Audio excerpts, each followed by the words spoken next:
Hi, I'm Prasad Narayan, Vice President, India Operations, Leapfrog Technology.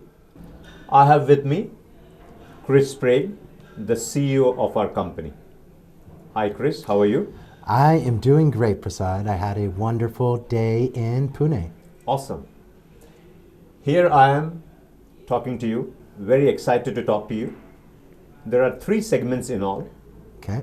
The first segment deals with Chris, the person, not necessarily the employee or the CEO. The second segment delves into your journey with Leapfrog Technology. And the third is an extension of the second, wherein I will be asking you some questions related to your goals, your strategy, future outlook for the company. Ready to start. All right, awesome. Let's start with the first segment. I'm ready. Can you tell a bit about yourself, your family, and your hobbies? Wow. Okay, so I live in Portland, Oregon, specifically the suburb of Happy Valley, which is a very happy city, but it's a small town outside of Portland. I have a wife, Fina, a son, Khalil, who is 16, and a daughter, Kaya, who is 8 years old. As far as hobbies, we actually have a very big for Portland property. And it's 4 acres. I'm not sure what that is in hectares or whatnot, but we have room to have our own yurt and garden and trampolines and play areas for the kids, flowers, animals, etc.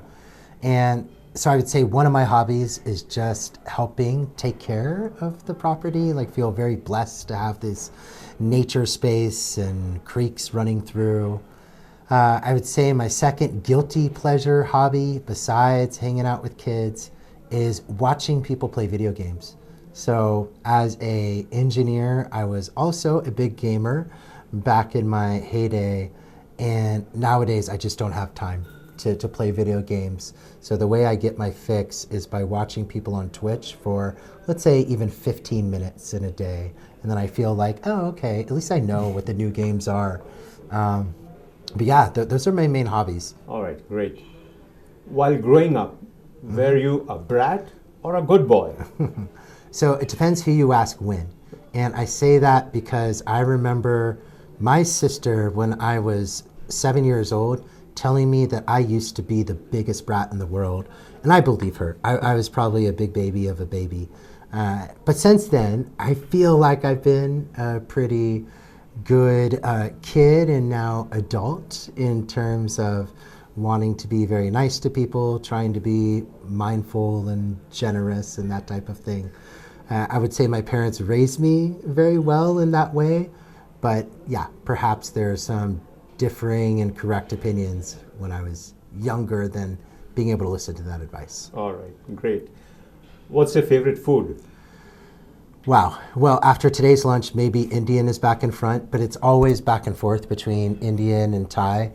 I love the curries and the rotis from India, and I love the kind of like the peanut and noodle dishes from Thailand. So for today, it's Indian food. Maybe in a month, it'll be Thai food again, and I guess a distant third place is Italian food, because who doesn't like pizza? Your favorite movie? Shawshank Redemption. Yes. Mine too. Awesome movie. Really? Yeah. Oh, okay. Awesome movie. Oh man, yeah, I love stories of redemption in general and just how well acted and so much character development and it just feels authentic. I've never been in a prison, but it feels like, like you're sitting front row to how things may have happened and how people can get institutionalized versus rehabilitated. And then, of course, the endings, which I won't spoil for anyone. It's one of those movies that has a cult following. So if you're just browsing around TV, every month or so, you'll see it on a channel. And it's one that I have to stop on and just watch, even though I know exactly how it plays out and I've known for 20 years. Yeah, it's just an inspiring story. All right. What's your favorite sport? My favorite sport is still American football, as much as my wife does not appreciate it. And I have to be honest, it does kind of sketch me out way more than it used to in terms of the injuries I hear about. But it's still just built into me from a kid going to my local university, University of Oregon, the Ducks games, and being surrounded by all of the loud fans and cheering on the same team at the same time. And it's hard to escape that thing that's been indoctrinated in me. But football is my favorite in terms of watching. Basketball is my favorite in terms of playing. Best way to unwind after a hectic day? My favorite way to unwind is meditation. It's a practice that I started 3.5 years ago or so. I started almost every day meditation, and just getting me to be able to let go of any of the tasks that I've been thinking about or the goals I've been thinking about all day, and just agree that, hey, those will be there for me tomorrow. For now, I'm just going to accept that they exist and that I'm going to have plenty of time to work on them.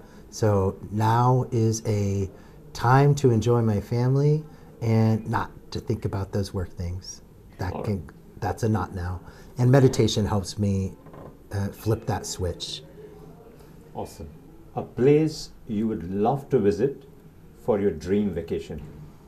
I feel like I had a dream vacation or the start of one last summer this past fall, when I got to go to Bali with my wife. I loved of course, the nature and the beauty and the beaches, but then also the entire vibe of many cities in the island being centered around spirituality and wellness and healthy eating and delicious food with things that are falling off the tree. That was awesome. And it was so awesome that this summer we were going back to Bali and bringing all of our kids. So our 2 kids, the 4 of us, we're going to go for 3 weeks or so and make a family adventure of it. So I think this time around would be my dream vacation. Last time it was just missing 2 important people. Who has been your role model and why? My role model, honestly, has always been my parents in different ways. My dad has just been a brilliant person, able to learn anything, helped me so much through school and throughout my career. Amazing writer and speaker and thinker. He is an entrepreneur himself. He actually started the original Gold's Gym, and I think passed a lot of that entrepreneurial energy to me. And then on the flip side, my mom is like the kindest person that I've met, and just not a mean bone in her body. And having that as an experience as a kid who, while not a brat, was not easy, not always the best of boys. It has been just a motivating force that it's possible to treat people nicely, even under duress or stress from people like me.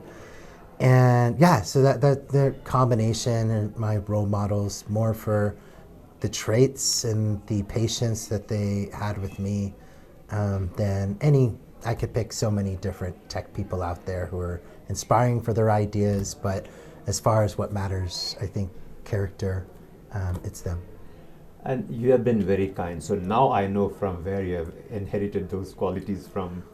Well, thank you very much. Any pet peeves? I'd say accountability. When people promise to do things and they just don't follow through or kind of forget about that promise, and other people are then having a hard time or failing because they're not accountable to that, I think that's one pet peeve. It's not that when someone takes something on, they should have the ownership to see it through, or at least be accountable to updating people on the way, or else they're causing someone else like duress in their life and their work and the quality of the outcome.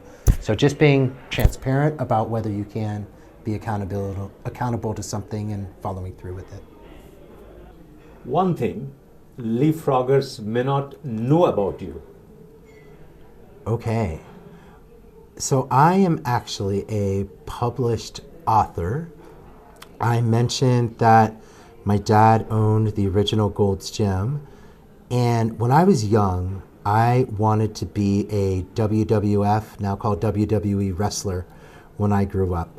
So when I was 10, I asked my dad if I could come with him to the gym for the first time, knowing that he went every day and knew all of these big bodybuilders and such. He said, oh, sure, come along. Didn't expect me to stick, but I did. And I was working out with him maybe 5 days a week from the time I was 10. When I was 11 and a half, we wrote a book together, and we went on called Weight and Strength Training for Kids and Teenagers. And I'm one of the authors on the byline of the book. I have these sections in the book called Chris's Corner, which is my advice to other kids who are starting to weight train for the first time. This is back in 1991. But yeah, a lot of people don't know that about me, and it was just an incredible early experience. When I was 11, I spent my summer traveling around the country promoting a book that I wrote with my dad. Wow, awesome, Chris. Oh, thank you.